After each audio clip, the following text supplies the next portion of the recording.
one thing I agree with the feminists on is that there should not be a men's rights movement or men's human rights movement or whatever you want to call it.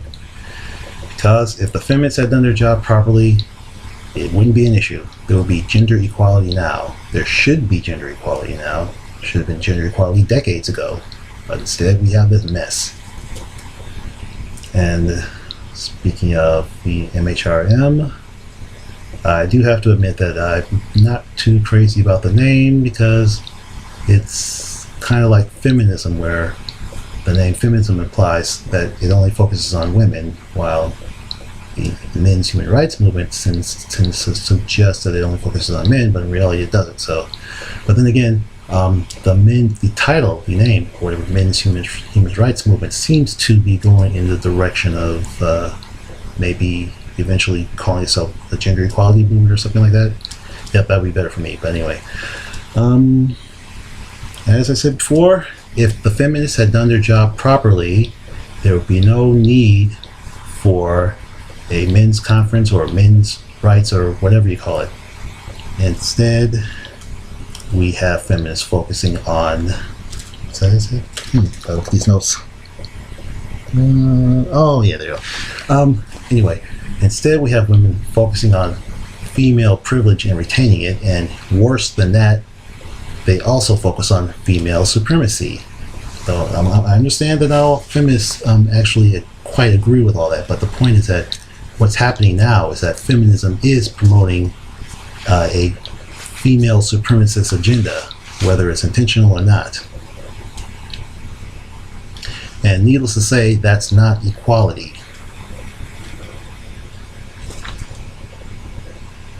Oh yeah, okay. Let's see.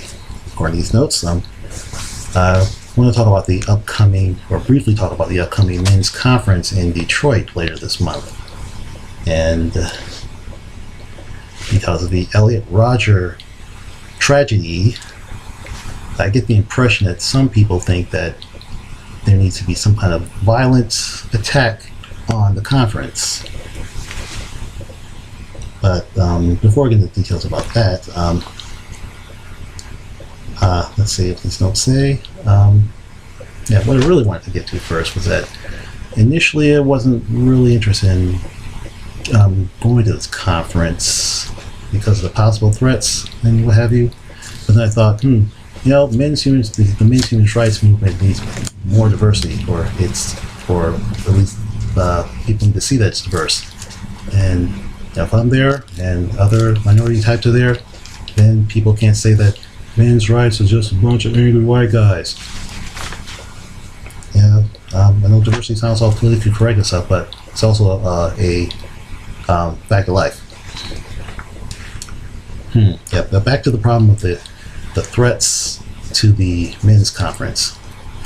I get the impression that there might be some significant attack there. It may happen, it may not happen, but because of the Elliot Rodger situation, some people think that have been, and also because of the corrupt news media, a lot of people think that men's rights is responsible for Elliot Rodger, and Elliot Rodger has nothing to do with that. You look at his manifesto, from what I heard, you look at his manifesto, he didn't say anything about men's rights, and he didn't probably even know about it, or didn't care about it, or whatever. Yet, because of the corrupt news media, people believe the lies and propaganda from the corrupt news media, who don't want to practice true journalism. They just make up junk and not investigate anything.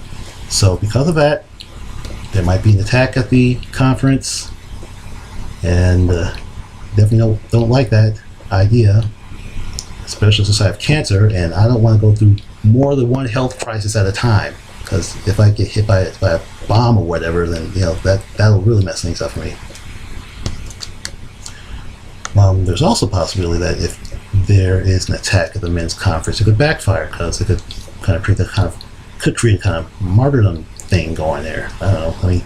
I mean, the thing is that these notes. The thing is that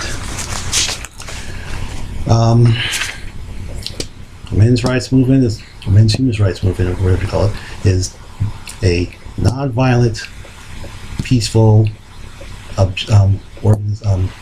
non-violent, peaceful. Let's say it's non-violent, peaceful, and such.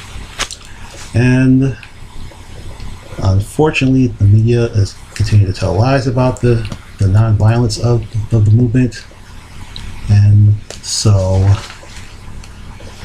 the problem of attacks of the conference still persists. And as I said before, the news media is extremely corrupt, and I think they're the biggest problem here. News media is probably the biggest problem on Earth, possibly, or maybe not. Well, one thing I do know, or at least one thing I do believe, is that journalists are among the stupidest people on the face of the planet. You would think they'd be the smartest people on Earth because they're information gatherers, but instead they decide, we're only going to gather a certain amount of information in certain categories because that's profitable. Yeah, if you cover news for profit, it's not news, it's entertainment or propaganda. So if you call yourself a journalist and you're doing this, and you're making up junk, and you're only reporting news that you think is going to be all sensational. Oh, look at all sensationalists, look at all kinds of ratings. But getting ratings is not going to help people. In fact, I like to what Bill Moyers often says about what journalism is supposed to be about. And according to him, the job of the journalist is to report the news that people need to keep their freedom. And I like the sound of that, since, as we all know, I'm freedom obsessed.